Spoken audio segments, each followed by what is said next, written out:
Your skin doesn't seem to fit the standards of this show. That was the remark from Felix Marlowe, the creative director of today's fashion program. He said it with the kind of casual tone one might use when judging the color of living room curtains. Then he glanced at her as if she were an ink stain on an expensive white dress.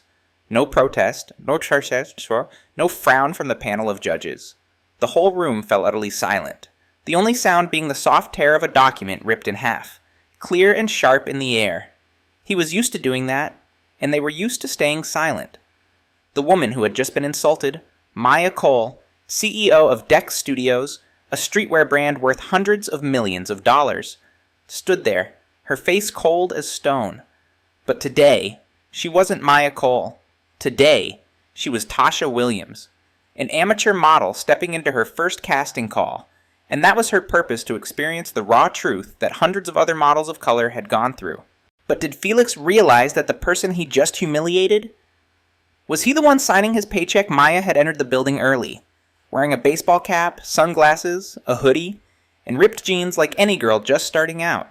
She walked past a gauntlet of scrutinizing looks, half smiles, and whispered comments deliberately loud enough for her to hear. Why do there always have to be a few black girls here, probably just to tick the diversity box? Did any person of color even make it last year? Maya remained silent, walking straight to the waiting area. In her hand, she clutched the registration form number 048. To her left sat a model of Middle Eastern descent with tired eyes. To her right, two white girls were chatting about the new hairstyle of last season's lead model. They didn't even bother to hide their condescending glances as Maya sat down. A voice echoed from the end of the hallway, number 048. Tasha Williams. Maya stood up, adjusted her shoulder strap, and stepped onto the test catwalk with a steady stride. Even though she had walked hundreds of shows, today she had to act like it was her first time ever on a runway. Inside the casting room, Felix Marlowe sat with his legs crossed, holding a tablet in one hand and spinning a pen with the other. Not even looking up. 048, Tasha. He read dully. Height 5 to 10. Measurements. Just enough. Any experience, New York. 2 indie shows, 1 streetwear, 1 high street. Maya replied crisply.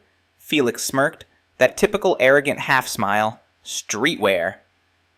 That world is loud. This is haute couture. You understand the difference, don't you?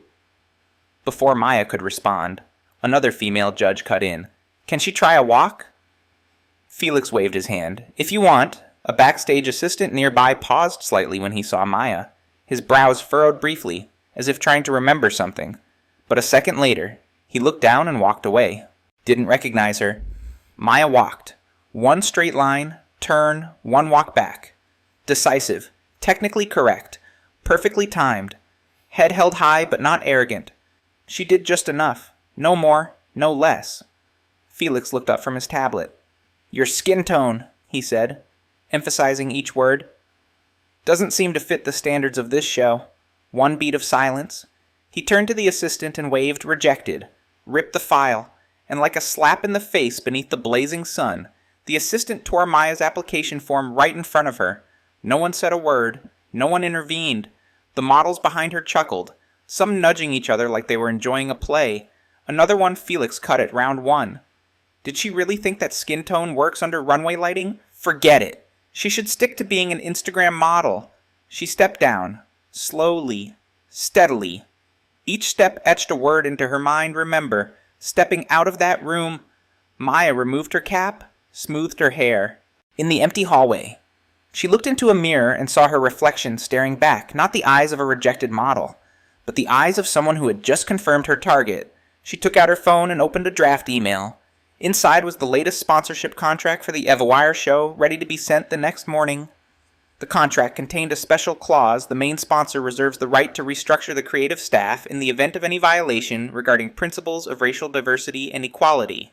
The next day, a silent gray sky loomed over the convention center where the second round of casting was being held. Maya returned to that building, this time not to audition, but to observe, still in her simple outfit, still under the name Tasha.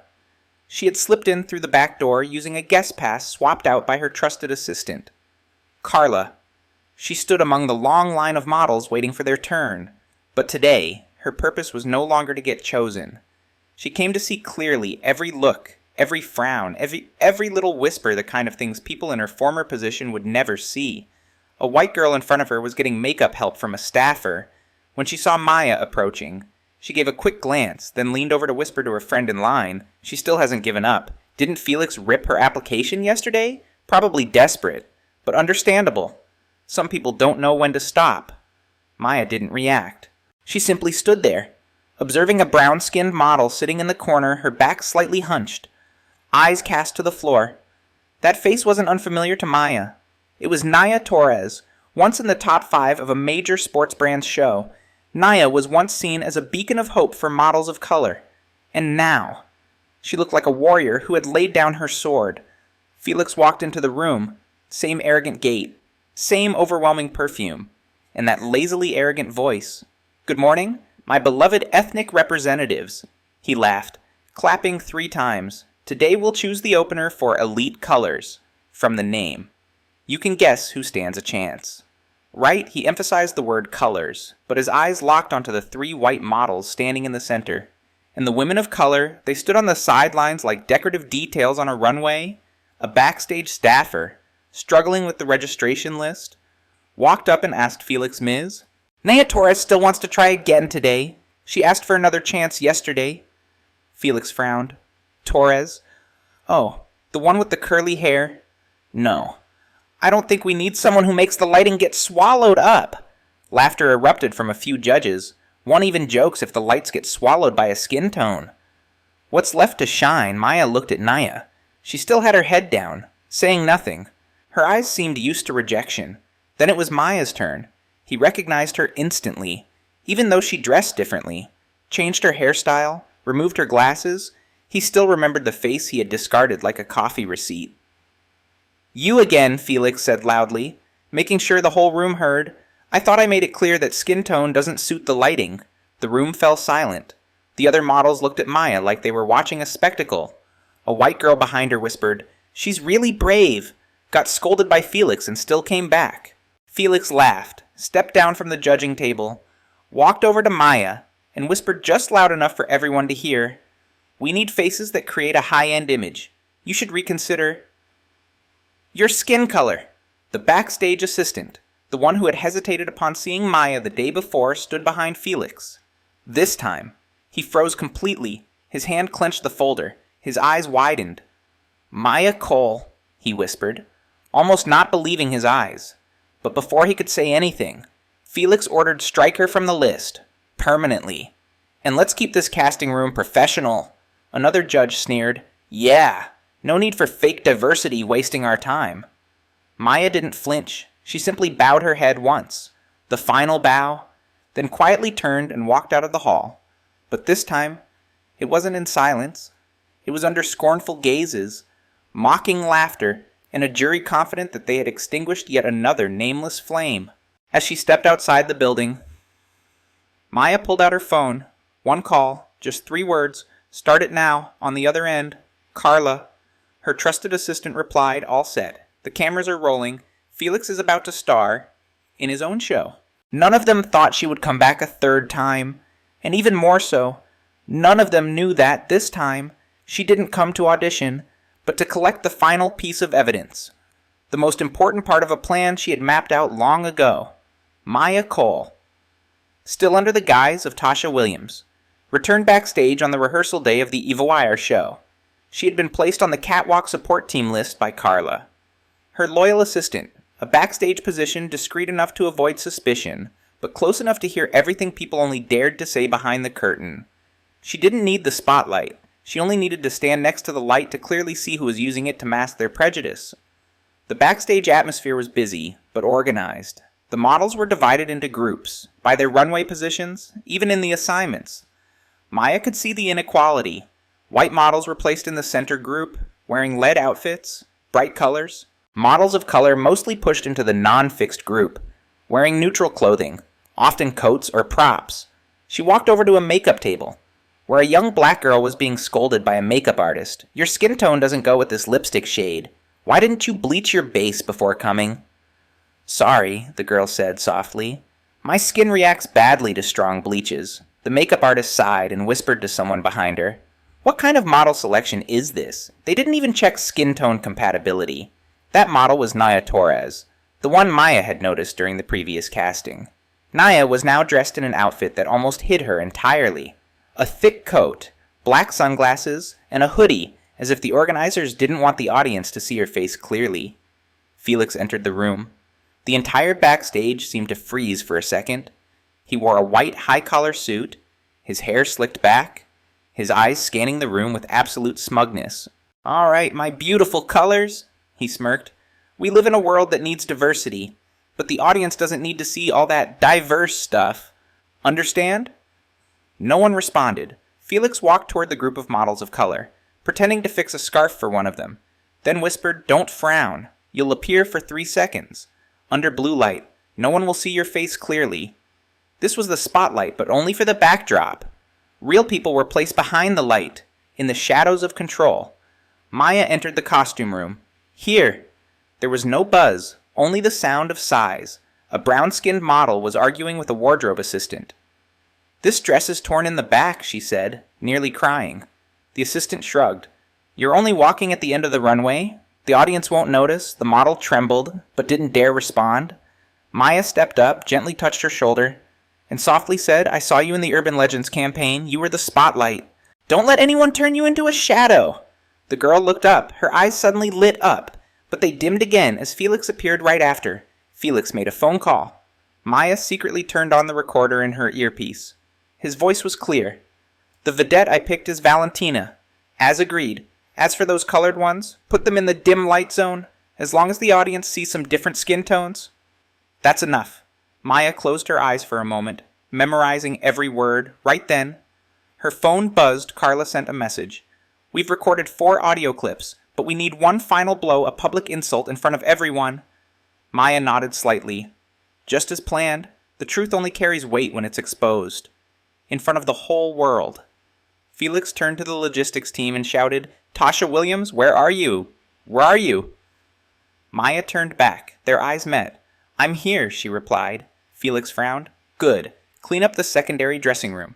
Whenever there's a camera around, I don't want people like you wandering in the middle." Maya smiled. "I understand." But in her eyes, a storm was gathering. Felix had no idea who he had just insulted. He still thought Maya was just an anonymous backstage staffer, a shadow who slipped into the crew due to lack of manpower like dozens of other assistants he had bossed around over the years. But it was precisely in the moment he ordered her to clean up like she was invisible that Maya completed the final step of her plan, letting Felix bury himself with his own hands. That night, Maya didn't sleep. She returned to her private penthouse, removed the disguise, took off the wig, opened her laptop, and reviewed all the data collected over the past 3 days. 4 backstage audio recordings, 3 videos of Felix publicly insulting models of color, a landline phone call, capturing his confirmation of model arrangements according to skin tones that match lighting, and above all, the clip from the casting where he coldly tore up her file, with the cruel statement that skin tone doesn't work under stage lights. Carla sent a message, "We're ready, just waiting for your command." Maya typed just one word, "Tomorrow." The next morning, in the main conference room of Dex Studios, where investors, media representatives, and the organizers of the Evoire show gathered to finalize preparations, Felix walked in like a hero. He shook hands, laughed loudly, joked with the board, "Tomorrow night will be the greatest fashion event of the decade." Maya arrived last, but she was no longer Tasha Williams. She entered in a pristine white suit, hair in a high bun, thin-rimmed glasses. The whole room fell silent for a few seconds. A few faces straightened up upon recognizing her. Felix, on the other hand, froze momentarily, then quickly masked it with a cold nod. "You? Maya. What an honor to have you here today. I thought you'd be monitoring remotely." "So did I," Maya replied, her eyes sweeping across the conference table, until I reviewed the show's personnel records. One of the board members raised a hand, interrupting her. "What exactly are you referring to?" Maya placed a black USB on the table, to the fact that the casting criteria of this show did not reflect the public diversity commitment we declared. The room's atmosphere dropped. Felix forced a smile. "It must be a misunderstanding. We selected based on artistic criteria." Maya snapped her fingers. Carla entered and turned on a large screen. The casting video began playing from the moment Maya stepped onto the runway to the second Felix tore up her file. His voice echoed through the room. "That skin tone doesn't work under stage lights. Cancel the file." The room went silent, but this silence wasn't because no one understood. It was because everyone understood too well what they just witnessed. Felix gave a strained smile and sat up straight. "You recorded without permission. That could be a policy violation. And what about your discrimination based on skin color? Doesn't that violate labor laws?" Maya asked, her voice soft as a breeze. "Or professional ethics?" His face turned pale. Maya didn't stop. She played the second recording, the one with his voice saying models of color should be pushed into the dim light area. A member of the show's organizing committee turned to Felix. "Did you really say those things?" Felix stammered. "I was just joking, trying to ease the pressure." Maya pulled out a document, the latest sponsorship contract between Dex Studios and the Ivawire show, signed by Felix himself. With clause number 19, the sponsored party agrees not to engage in any discriminatory conduct of any form. Violation of this clause will result in full termination of support, and the sponsoring party reserves the right to restructure senior personnel. Felix stared at the line, his mouth fumbling. I don't remember signing that." "You signed it 3 weeks ago," Maya replied. "You forgot because you thought someone like me would never be strong enough to punish someone like you." Maya stood up, her eyes locked onto Felix, and now, "I am exercising my authority." She turned to the board. "I propose the immediate termination of Felix Marlowe's role as creative director, effective immediately." Outside the meeting room, stage lights were still being tested, but another light had just ignited from within. The name Felix Marlowe was once a rising fashion icon among the elite. He had stood next to world-famous supermodels, featured on magazine covers with headlines like "A Genius Mind" or "The Post-Pandemic Trendsetter." But in the moment Maya Cole announced the termination of his role, all that fame cracked like crystal under stage lights. The organizing committee sat still like statues. No one objected. No one defended him. Felix looked around the room, searching for a sympathetic glance, a raised hand, but there was none. Even those who had just shaken hands with him 3 minutes ago were now avoiding his eyes like they carried disease. You can't do this." Felix stood up, nearly shouting. "I'm the one who gave this show its soul." "No," Maya said, her voice low and firm.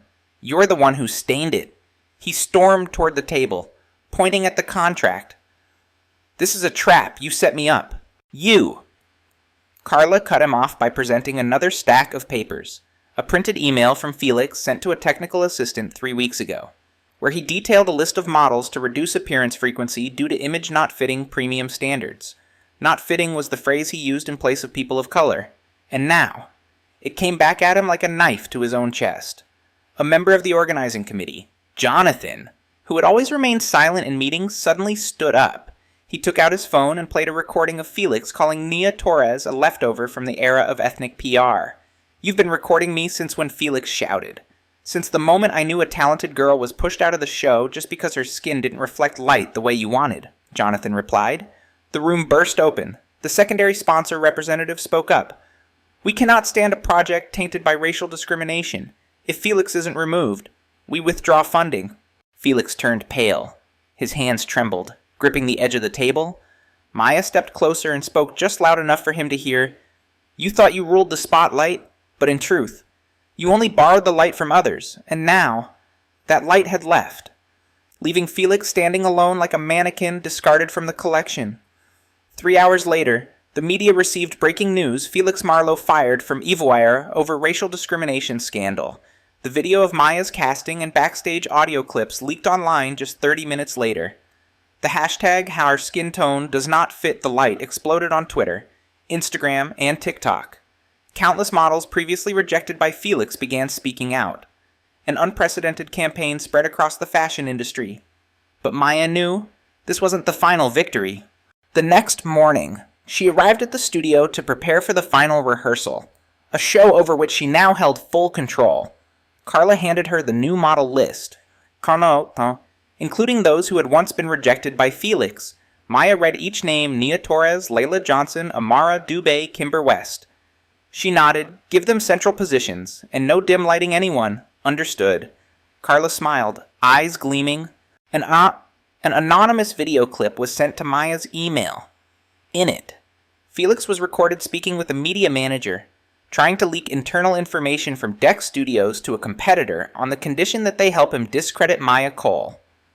Maya didn't need to say a word. She forwarded the clip to the legal department.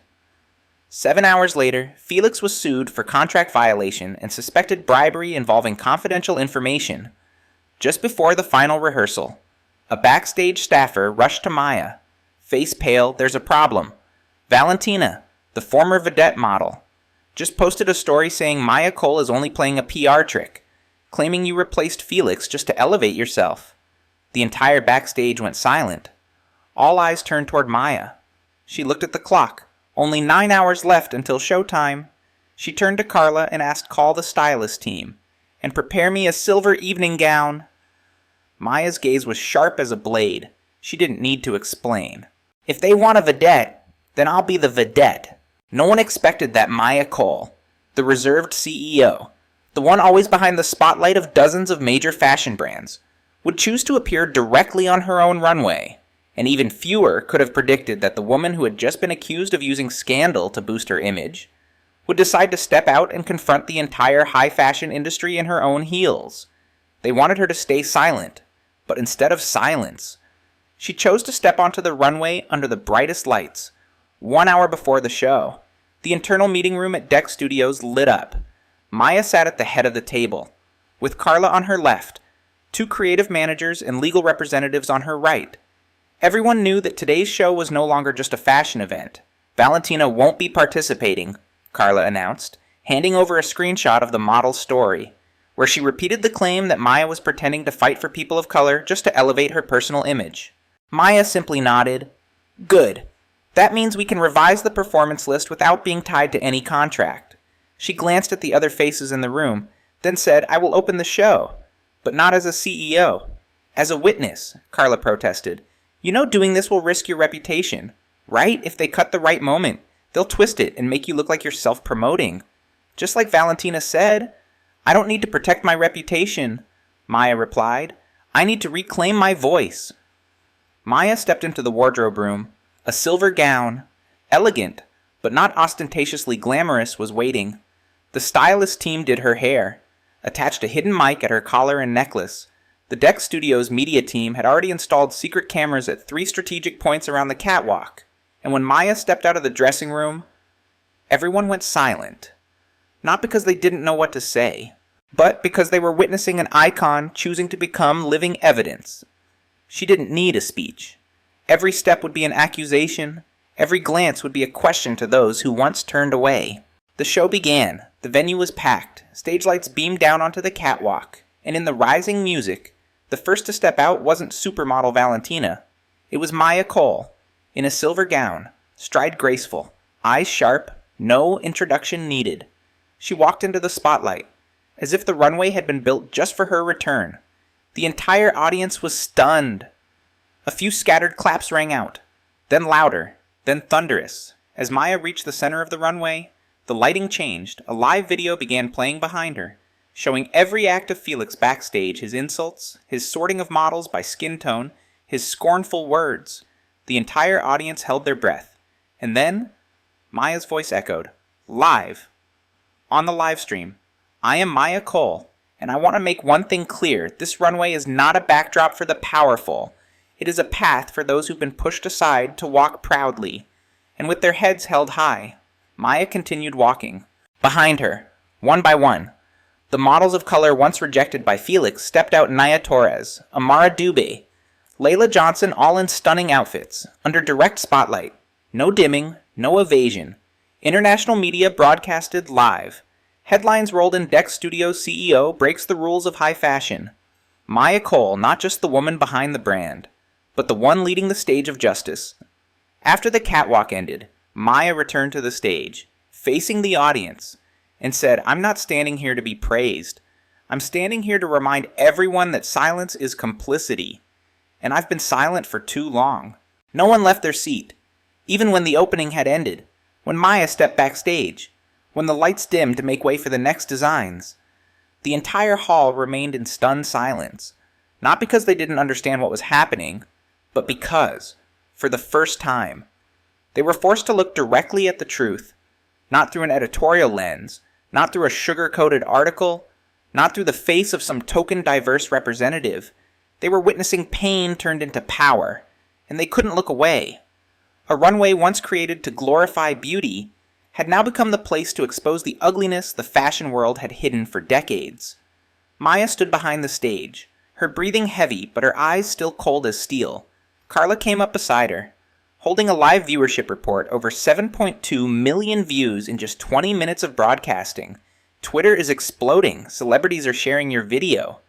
Maya nodded, but she wasn't pleased. She didn't smile.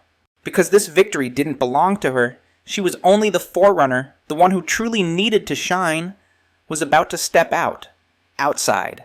The next model entered the runway, Nia Torres. Nia had nearly quit modeling after being rejected from her first international show by Felix for not matching the dominant white lighting. Tonight, she walked out in a blazing red gown, under warm golden spotlights, matching her skin tone, matching her form, at the moment she needed it most. She didn't just walk. She strode, as if her entire life had led to this very moment. The audience held its breath. Then it erupted. The livestream viewership skyrocketed, with each model once rejected by Felix or the former organizers being introduced. The applause grew louder, longer, and warmer, and with every cheer, another layer of injustice was peeled away from the velvet curtain of this industry. This was a rebirth, not for a collection, but for an entire system once thought unchangeable. Carla whispered into Maya's ear. Valentina just posted an apology. She called you a true source of inspiration. She now wants to collaborate again. Maya didn't react. She looked toward the stage, where Amara Duby, a Sudanese model with frizzy, voluminous hair, was preparing to walk. She had once been forced by Felix to wear a wig to look less primitive, but tonight, she walked out, with her natural hair, no pins, no gel, no compromise, and the entire hall rose to their feet in applause as Amara finished her catwalk. The show's MC walked onto the stage, looked toward Maya backstage, and invited her to return to the runway to receive an award never before seen in the fashion industry, the Justice Icon Award, awarded to an individual whose actions have transformed the very way the creative industry operates through public advocacy and bold confrontation. Maya stood motionless for a second. Then she stepped forward. The light poured down once more. But this time, no one was dimmed, no one was pushed to the sidelines.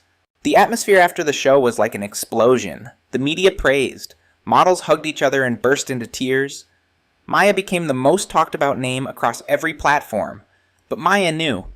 This world doesn't run on emotions. It runs on power. And those who lost power yesterday won't stay still. A revolution doesn't end on the runway. It continues after the lights go out. In the dark. Where no one claps. 3 days after the show, Maya was preparing for a board meeting when Carla walked in. Pale. You need to see this. On the laptop screen was a newly published article on a major fashion news outlet. FWD. Now Dex Studios when a protest campaign turns out to be just a PR stunt accompanied by a doctored video clip from the show's live stream. Maya's speech was cut and edited to twist her message of light for every skin tone into, the light is not for those who refuse to change, whether they are white or any color. Maya froze. The words were clearly distorted. But beneath the article were tens of thousands of shares and comments. She's creating reverse discrimination, a campaign against traditional high fashion. This is an insult to the spirit of haute couture. At the same time, Dex Studios stock dropped 8%. A few anonymous investors began quietly pulling out. Media leaked rumors that Maya might face an internal investigation for market divisiveness in fashion. That night, Maya sat in her office, screen dark, lights off. Carla sat beside her, holding a printed list of media channels spreading negative stories. She whispered FFWD now belongs to Mode Capital, and their CEO was a secondary sponsor for Felix last year. Maya nodded faintly. The pieces were moving. Felix had been removed, but the hands hidden in the dark remained exactly where they were. One man falling doesn't mean the whole system collapses. Sometimes. The truth only makes the others act more discreetly. Over the next 3 days, everything piled up. A famous designer from Paris announced he would stop working with Dex. saying the brand had lost the classical essence of true fashion. Then, an anonymous former PR director shared on a blog that Maya had tried to control the press list to manipulate public opinion. Another outlet released a rumor that Carla was the underground media operator for models of color, creating a reverse preference system. Every sentence was like a needle. No evidence, no official statement, only rumors, the most effective weapon, the powerful use to harm someone without showing their face. Carla checked the internal security system. Then she found out someone had accessed the internal server from the inside, using internal emails to leak information outside, including the post-show media strategy documents, the design plans for the new collection, confidential contracts with exclusive models. Carla froze. Maya asked in a low voice, "Were we hacked? No, worse. It's a leak from the inside, someone with high-level access." That same night, Maya received an email from Global Style News, the biggest media channel in the U.S., with the subject line, "We are about to air an exclusive report. Maya Cole, the woman behind the reverse discrimination movement." Attached was a video clip. In it, Maya, in a private meeting with the organizing board, says, "This is the moment we reclaim the space." The sentence was taken out of context, spliced with footage of white models waiting backstage, creating the impression that Maya was orchestrating a campaign against another group. Maya sat in silence in the dark room, not saying a word. The report was scheduled to air at 7:00 p.m. the next evening. Her watch read 11:00 p.m. 6:59 p.m. The entire Dex Studios headquarters was drenched in anxious silence. Employees focused on work as if nothing was happening, but their eyes didn't leave the livestream countdowns. Behind the glass wall of the executive boardroom, Maya Cole stood alone. She said nothing. Only those who know they are right dare to stand still in the middle of a storm without shielding themselves. In the press conference room, reporters from major networks were ready, but they weren't there to interview. They were there to watch Maya fall. The narrative of the first black CEO who shattered haute couture tradition was being shaped into a symbolic and expensive failure. 7:00 p.m. The broadcast began. The logo of Global Style News appeared. The bright red headline, "Maya Cole Feminism or Reverse Discrimination." Maya, Carla, and the Dex executive board watched together. Each passing minute, her image was cut and distorted. Her voice quoted from private meetings, inserted over footage of white models being lined up and waiting. Even Maya couldn't remember the exact words she'd said because they were said during strategic meetings, places where she once believed there were no traitors. The broadcast spread like wildfire.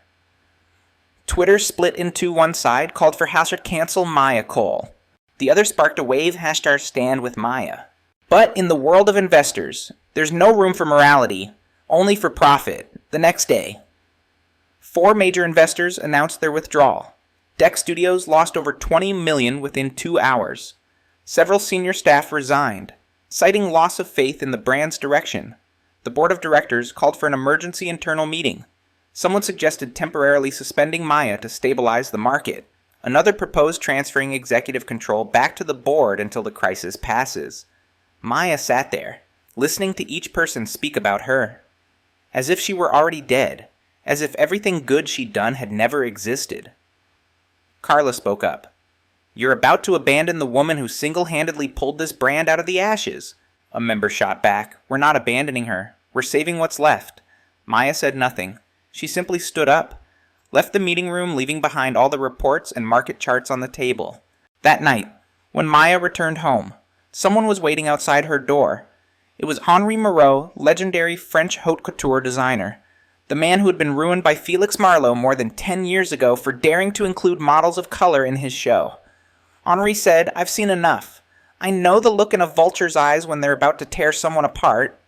Maya was stunned. Henri had never appeared publicly since the old scandal.